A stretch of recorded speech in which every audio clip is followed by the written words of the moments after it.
Hey guys, Derek Rogers back with another video of Ascending the God Throne. This weekend's coalition event will be a Rise of Adventure. Let's go take a look at the event. It starts with 2 initial charges with a maximum of six charges that it holds with an 8-hour recharge time. The last 2 times that this event has ran, it has been bugged. We've been getting 2 charges coming in at once, so you start with your 2 initial charges, and then after the 8 hours, you'll have 4 charges instead of only having 3 that you're supposed to. I'm sure it's still not fixed, so it's something that you're going to have to pay attention to stay on top of your nose to make sure that you're not losing any charges on it.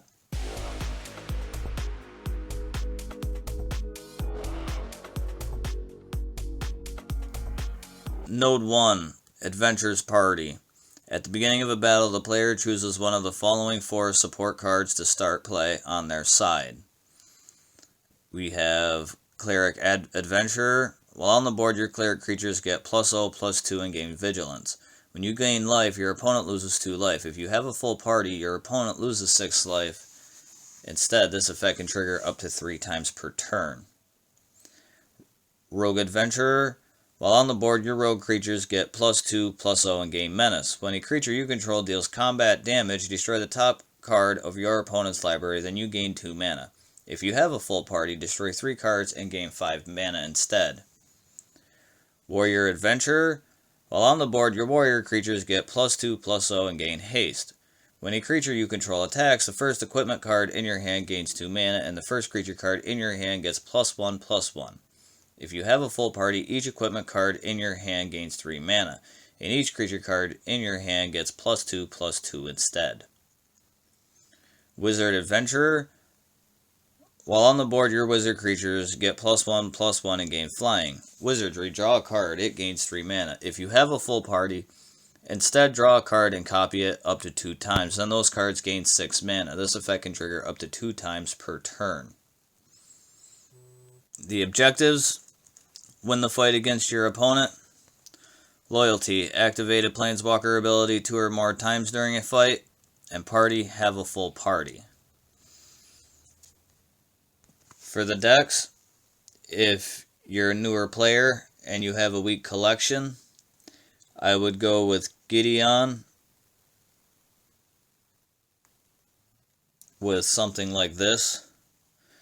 Core Blademaster, he's a warrior for your party objective. As long as you control the equipment support, your warrior creatures gain double strike. Auramancer, this is your wizard creature for the party objective. When this creature enters the battlefield, the last support that was destroyed is returned to your hand. War Oracle, for the cleric on your party. It's a 3/3 with lifelink with Renown 2, which is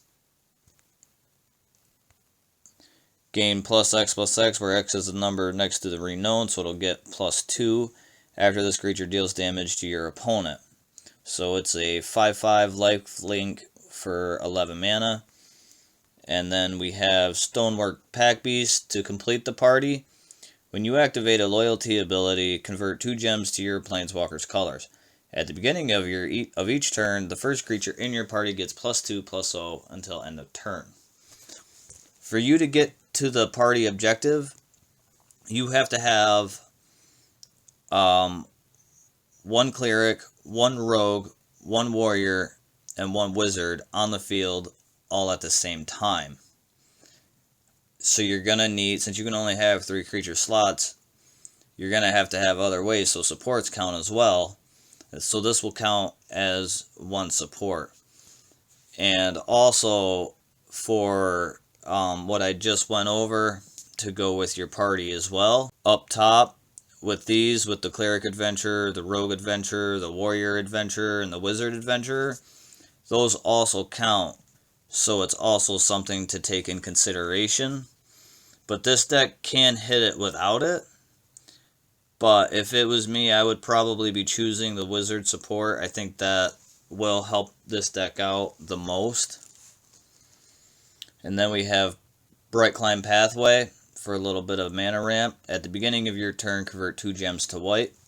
And then we have a landforming ability. This card has an additional effect if you cast it after making a horizontal match with a swap, which is create a Grim Climb Pathway token, which is converting 2 gems to black. Not super important because his mana bonuses aren't that great in black. Staggering Insight. Target creature you control gets +2/+2 and gains lifelink. That creature gains Enchanted. When this creature deals combat damage to your opponent's planeswalker, draw a card. This is for lifelink for a longer battle, and it also helps with card draw. Dire Tactics. Exile target opposing creature. If you don't control a human, you lose life equal to that creature's toughness. Enshrouding Mist. Give +1/+1 and prevent damage to a creature until the beginning of your next turn. The point of this card, it's an Origins card for 5 mana.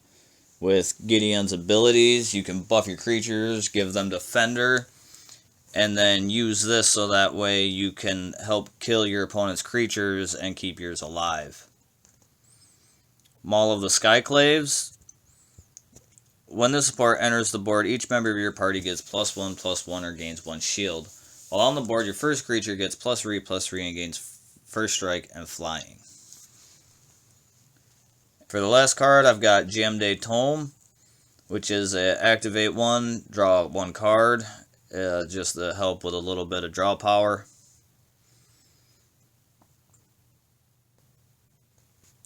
For a little bit of a better collection, I would run this Teferi build right here with Staggering Insight. Target creature you control gets +2/+2 and gains lifelink. That creature gains Enchanted. When this creature deals combat damage to your opponent's planeswalker, draw a card. It's just to help with card draw and to keep yourself alive for a longer fight.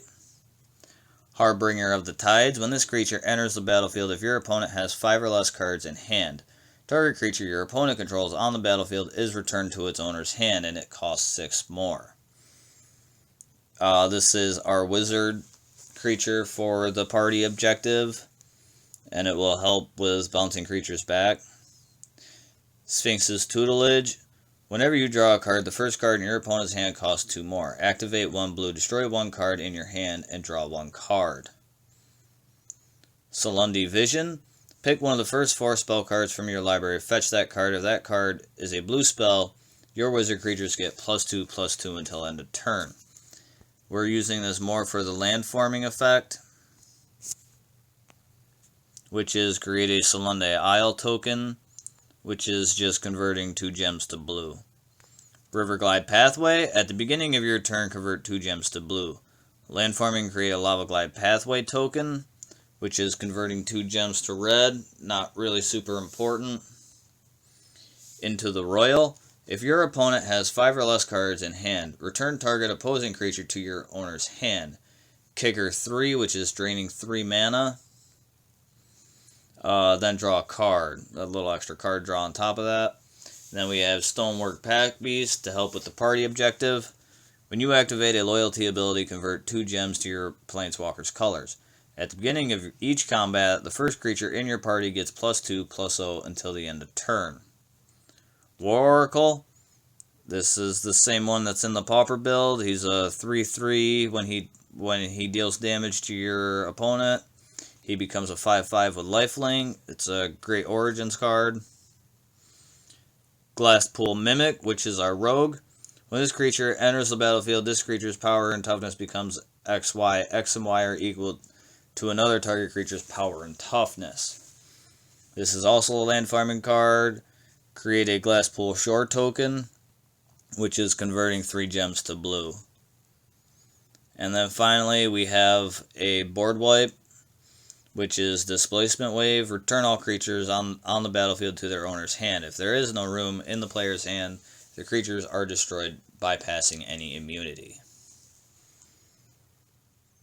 And if you just have every card at your disposal, I would run Karn, Scion of Urza. With something like this, we have Urza, Lord High Artificer. When this creature enters the battlefield, create an Urza's Factory token. which is your first creature gets +X/+X and gains the artifact subtype. At the beginning of your turn, convert X gems to blue. X is a support shield. Thassa, Deep Dwelling. As long as your devotion to blue is 6 or more, your first creature gets +6/+5 and gains unblockable. At the end of your turn, you may exile target creature you control. Then return it to the battlefield under your control. If you do, disable the last opposing creature until the beginning of your turn.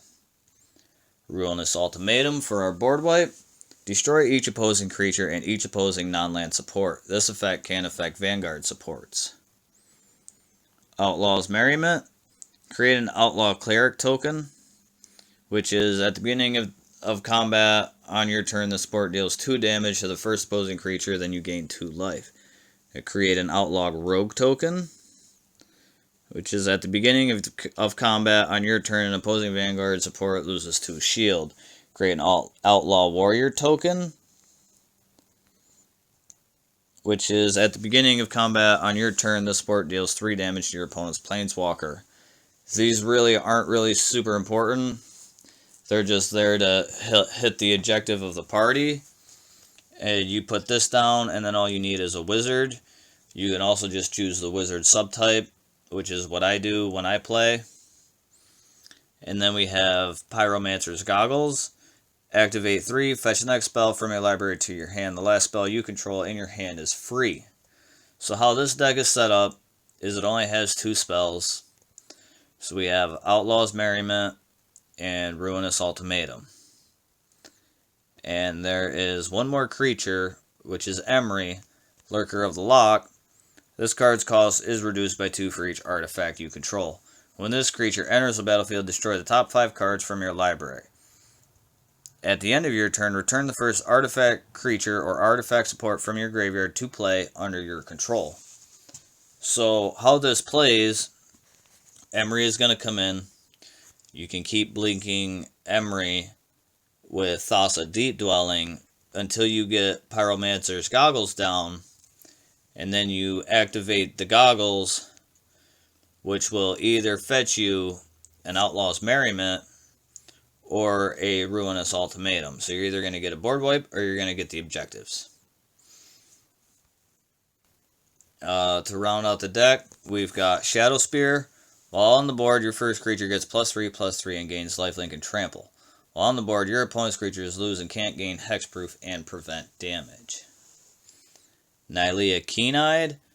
As long as your devotion to green is 6 or more, your first creature gets +5/+6 and gains trample. At the end of your turn, fetch the first creature card from your library.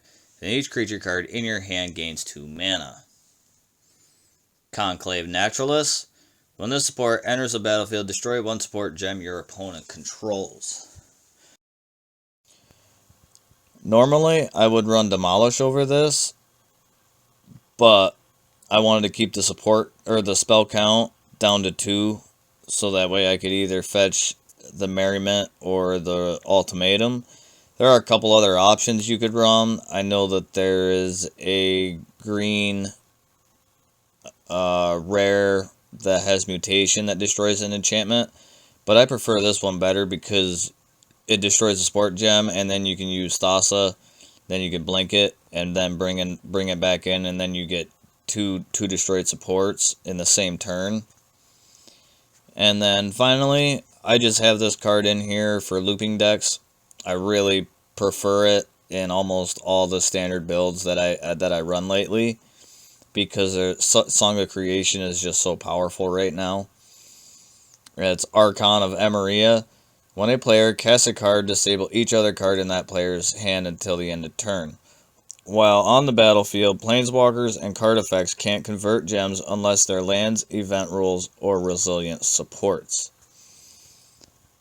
Thanks for watching, guys. Make sure that you check out part 2 that has the bottom node in it.